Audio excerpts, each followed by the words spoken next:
That's looking good. That's looking good. Hopefully, like what he said, they're being conservative. They're just going like, we don't want to like, shoot too high, because sometimes that happens where they go, oh, it's projected for this, and then it ends up being lower.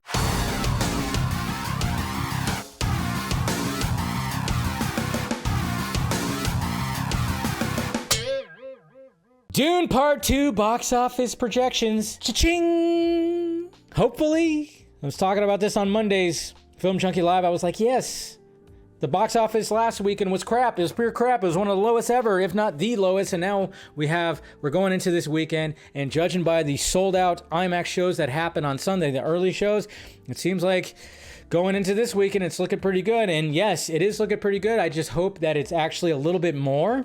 I do hope it's more.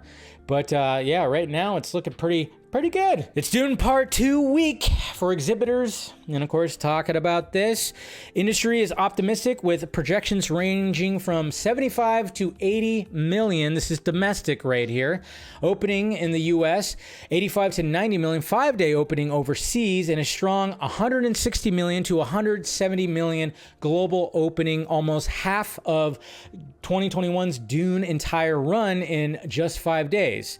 Judging by pre-sales specifically, of course, I can give you a spoiler that even those projections are still conservative. Wait for an overperformance, especially overseas. Please let that be the case. So up to 170 million projected by pre-sales. That's looking good.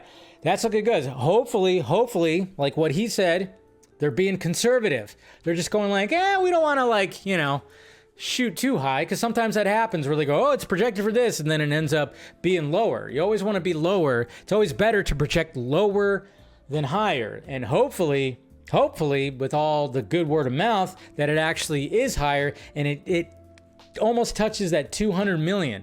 And then the good word of mouth continues to give it momentum where it doesn't have a big second week drop, and it ends up being one of the biggest movies of the year.